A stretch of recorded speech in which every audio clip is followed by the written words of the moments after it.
It's very positive reinforcement based. I try to allow a lot of room for, if they make a mistake, it's like, okay, well, that's fine. I'm not going to punish you for it. We're just going to focus on what went well.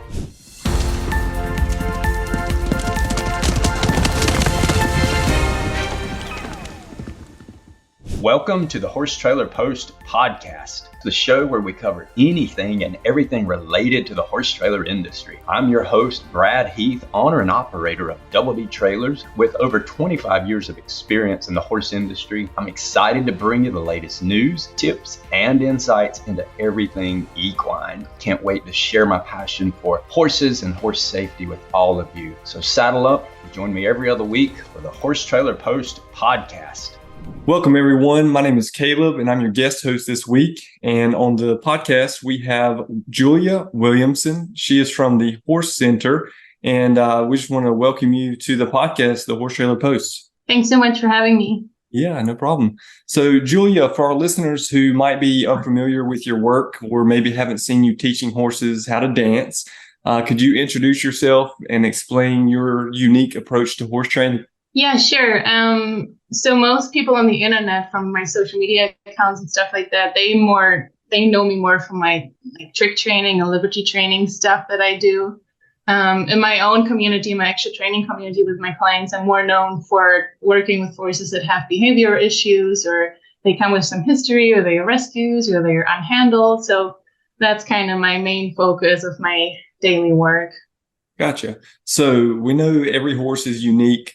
How do you adapt your methods to respect the individual nature of each horse that you work with? It always depends on the horse's personality. So people tell me what's going on with their horse, but I cannot tell them when I'm sitting at home and I haven't worked with the horse, okay, we're going to do this approach. And, I can't really set up a 6-point bullet plan from afar. So usually it happens during me being exposed to the horse and getting a feeling for the horse. And since every horse learns different, sometimes, I can do a lot of positive reinforcement, and sometimes their negative reinforcement history of pressure and release is just so present that I have to dial more into that. So I don't directly throw the horse's world upside down and all of a sudden it's like, well, what language you're speaking? Because I don't know how you're communicating anymore, So you always have to just see what the horse brings to the table, and also how they learn, how they process stuff, and how long can they focus, and when's the point where they dial out and they're like, well, I can't take any information in anymore. So it's very individual with every horse coming in.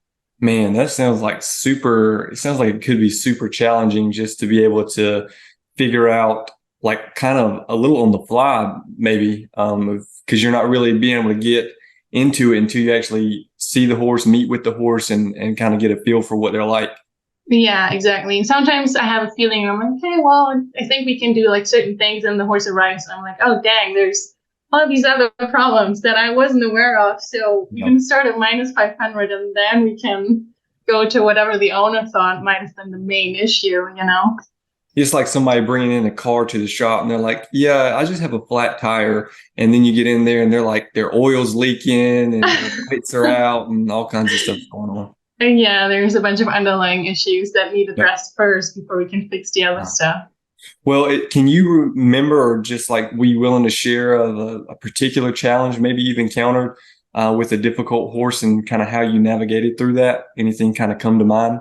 Yeah, a pretty repetitive one would be in my work that you have a shutdown horse, for example, and they had some history of either, doesn't necessarily need to be abused, but maybe they were just overwhelmed the way they were trained in the past. So they are very shut down, they're not really responsive. And then you have to be aware when you step in and you pull them out of that shutdown that it's not always pretty. And usually after shutdown, they're not directly happy and full of themselves.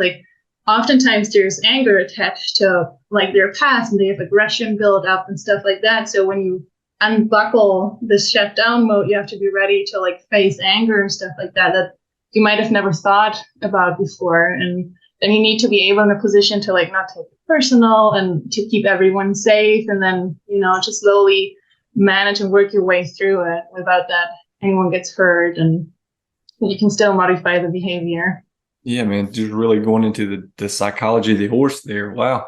Yeah. Well, I guess, do you have a situation or like, have you seen where abuse is one of those common reasons why, people come to you, like if they have a horse that has been previously abused, or is that really not as common as people would think? The thing is that abuse is always a matter of the context of the culture that we are in, or even like just the area of the country that we are living in. So when you say abuse, it's always like, well, for that person, it's not abuse because, they have to be disciplined. And for the other person, it's like, that's definitely abuse and he should not even own a horse, But I think abuse itself is like actual abuse where someone has like, they want to hurt the animal is pretty rare, actually. Oftentimes, the abuse, it's more like a lack of knowledge. The person didn't know better, or someone told them to use a certain training tool or to do something. So I'm always very focused on that knowledge saves our horses or helps us. Knowledge is so important in what we do that we can protect ourselves and our horses and everything. Gotcha. So I know, like, talking about like psychology and things of the horse, sure, horses have anxiety just like humans do. And sometimes that anxiety kind of rears its head in different behavioral patterns like biting, rearing, anything like fear. Is that something that you encounter a lot? And kind of like, what would you say is the main root to these behaviors if it's not like previous different types of abuse, I guess? Yeah. Until it gets to the point when a horse is at a point already that they start rearing, striking out and biting and attacking, and like they get really loud and offensive in their body language, they're literally at a point that they're screaming for help. Like, this is my last instance that's as loud as I can get with you. So like, can you like look into what's going on here? So until it gets to that point, there's like 1,000 steps ahead of that might have already signaled that it's going to get worse if no one's going to look at what's going on.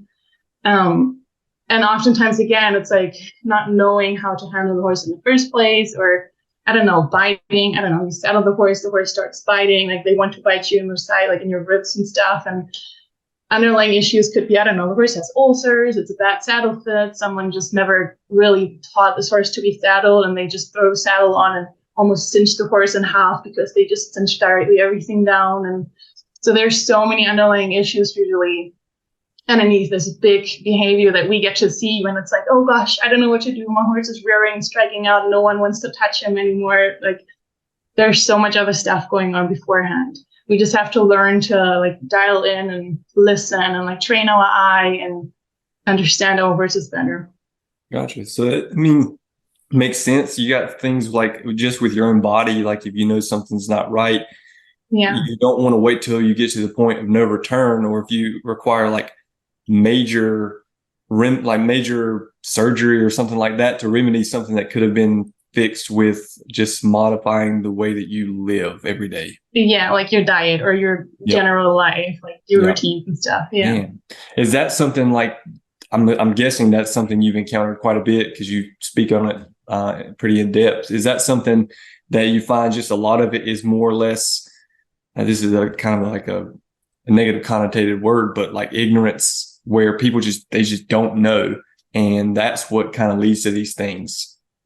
Yeah, oftentimes it actually is. And like I said, it's rare that people actually, they don't want to hurt their animals. Most of the people that come to me, they're like, we just want to love our horse and we just want to have a good time. And then the knowledge is just missing because, they never had the opportunity to educate themselves, or whoever was in their inner circle of being able to educate them just didn't have the quality of knowledge. So yeah, like knowledge is just so important that you learn to understand what's going on actually.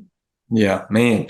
Yeah, you would, this is one of those things like people just like, they love the horse and different. It's like, I guess it'd be like, you can't really just jump into it thinking it's going to be a hobby because it's a lot more involved. And I think that may be probably what some people's error is that they just go into it with a hobby mindset.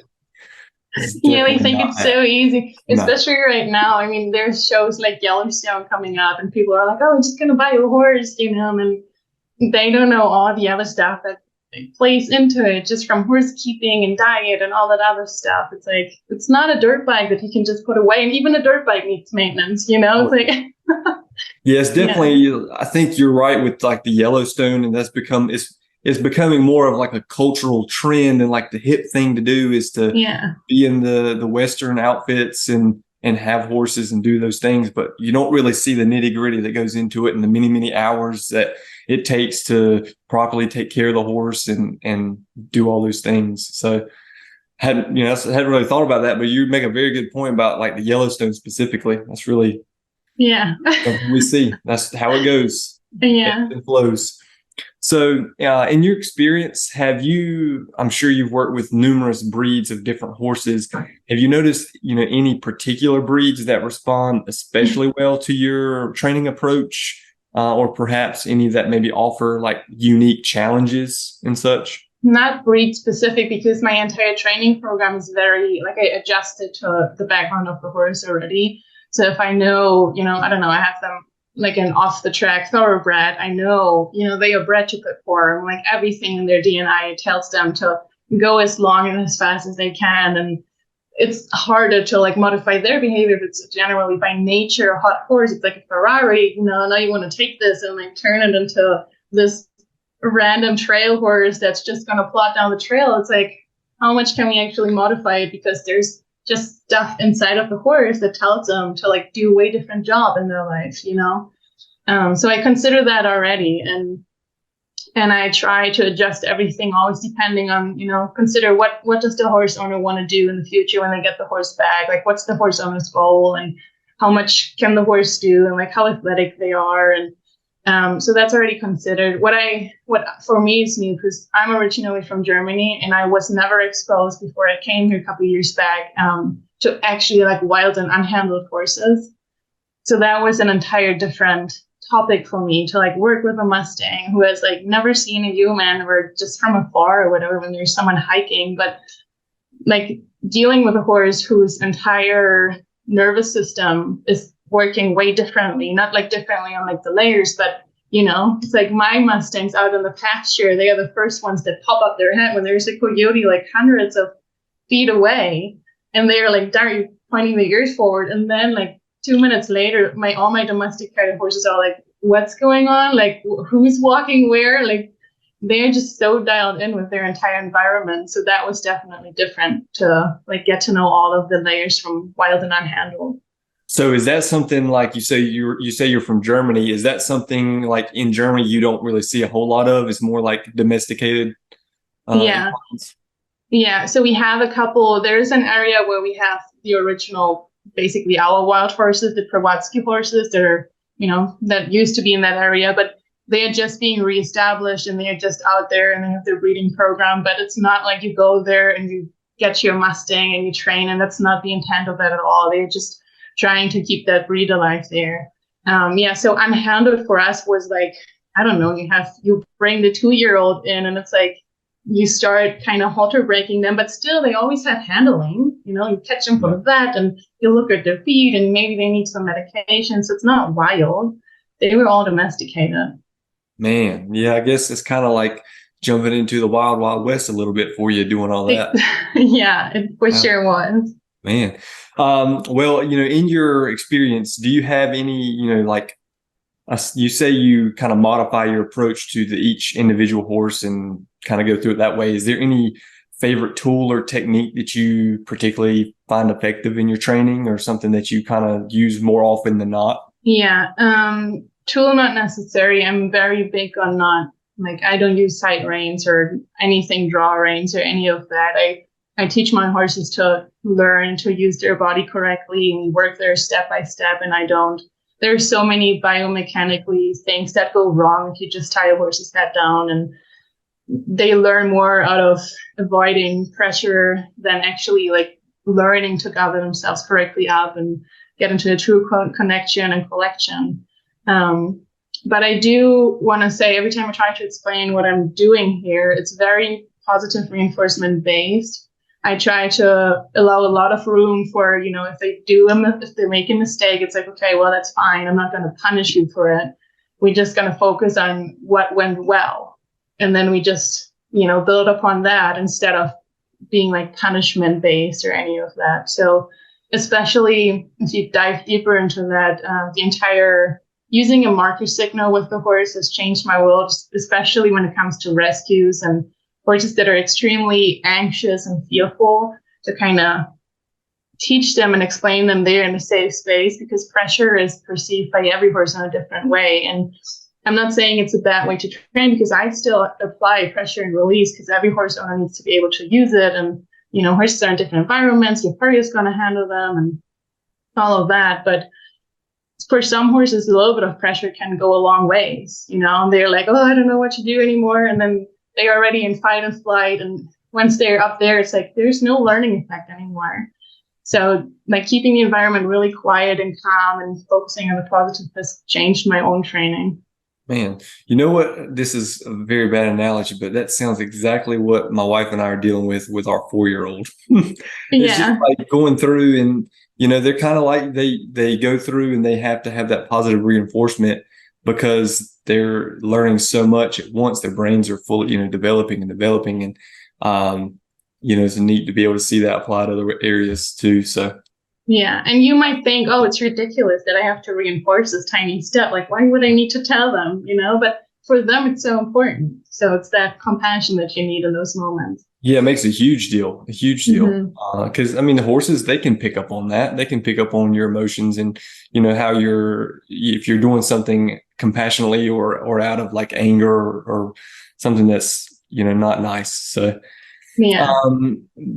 In horse training, I'm assuming this is probably a challenging career for you. What keeps you motivated in doing that and continuing to do that? And, what do you find, I guess, the most rewarding in your work that you do? Yeah. I think it's what basically 99% of us equestrians connect, is this, like, you constantly have to eat humble pie. And it's like, you think you got it figured out. And then it's like, what do I know about horses? Like nothing worked out today, like you always you get humbled if something doesn't really work out. And then also just a variety of every horse is different. Every situation is new. Even if you have one horse that you have for 20 years, there's so many different topics that pop up along the ways that it's like, so many big horse trainers in the past decades have always talked about. It's more about your own personal development and, getting smarter, more wiser, and like working on yourself, and how do you control your own emotions, and like what do you reflect to the world, and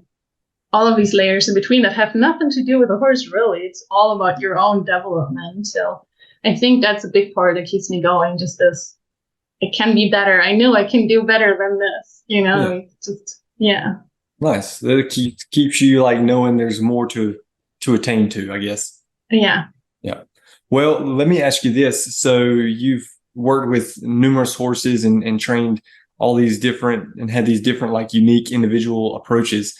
Is there like one particular horse, that you have tried to train and work with, and it has like tested your skill and your patience and like ever like made you want to just give it up and move on to something else? Has there ever been a time where you've encountered anything like that? Yeah, I would say there's a couple of horses that I had moments like that. You start questioning, you're like, oh, I've been putting so much work into this and so much time, and we've made such good progress. Now we're stuck, and it's like, is it worth it? The standard saying of like, there's too many good horses to waste your time on this one. But what I found with most of these situations, it usually gets really tough and like just sticky, and you're like desperate, and you're like, I don't know what else to do right before you make that progression again. So usually it's just, I just stick with a damn plan, and like you've got it figured out. And then like a couple sessions later, you're like, I don't even know what I was so upset about. Yes, you have like the aha, like the breakthrough.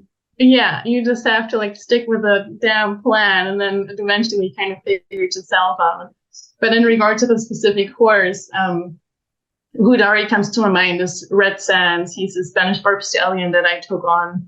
And he's also part of the breeding recovery program, because the Spanish Barbs are endangered and there's like less than 2,000 worldwide left.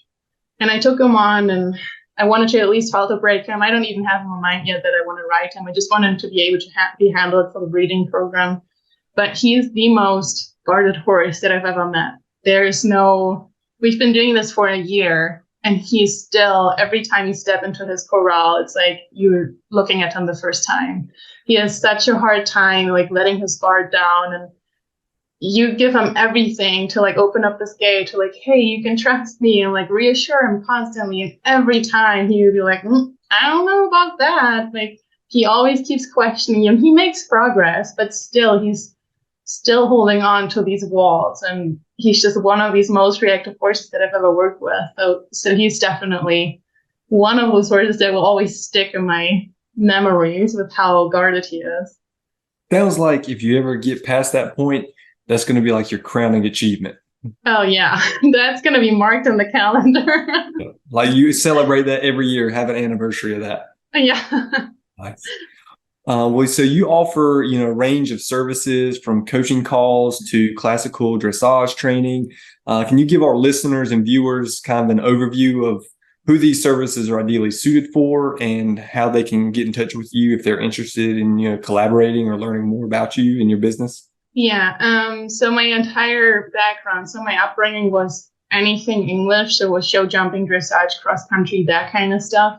So that's what my fundamentals are still based on, like the old school German training scale of, building everything step by step. And then eventually we build up to the collection. So that's what everything's based on. But these days, basically everything is cherry picked from all kinds of disciplines and how to train a horse properly and keep them healthy for as long as we can.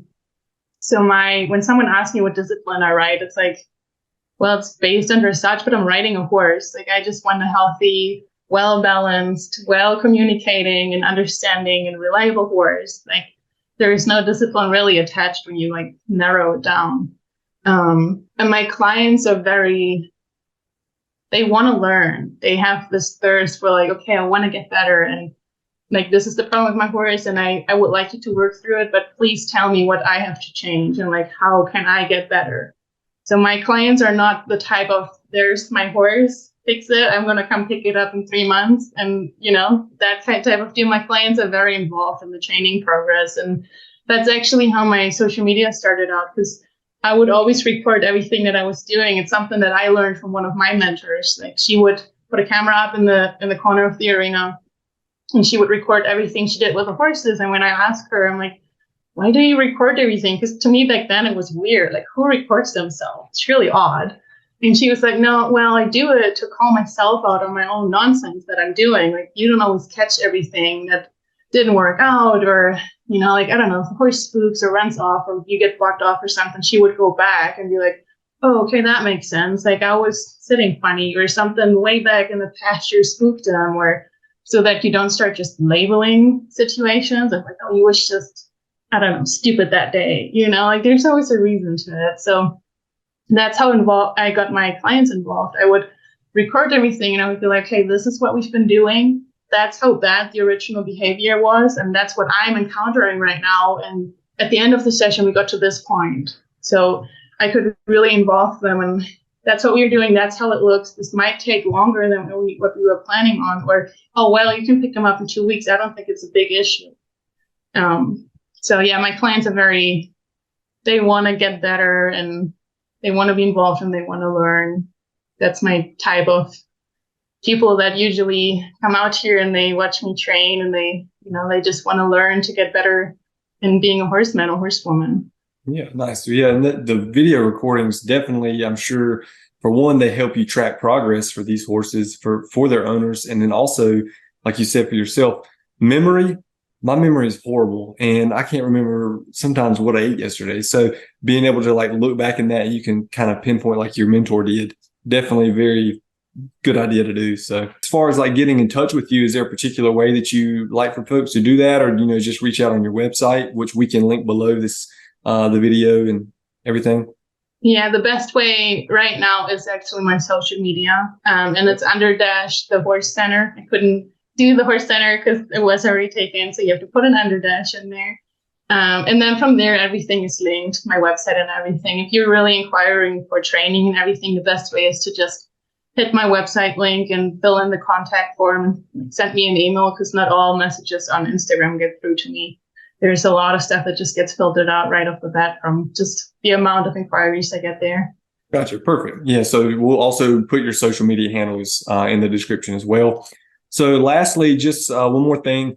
For horse owners who might currently be struggling with the, particular behavioral issue, what immediate step or kind of mindset shift would you recommend for them to take, like right now? One thing that I tell basically everyone, and everyone's probably over it already, is that behavior doesn't just randomly happen. There's always a reason behind it. And it's not necessarily that you have to be like, okay, I got to deep dive into the last 20 years of the horse, but just know behavior has a reason. And the horse's brain is not developed to be, I don't know, calculating or sneaky or intentionally wanting to be bad or stuff like that. There's something going on in the first place, and then you can break it down from there. So understanding behavior is not random, and then also learning to understand how horses communicate. It's just such a big, important thing to avoid miscommunication and problems right off the bat. Nice. Well, thank you so much, Julia, for joining me today on the Horse Trailer Post. We appreciate it, and thank you for your time. Thanks so much for having me. Thanks.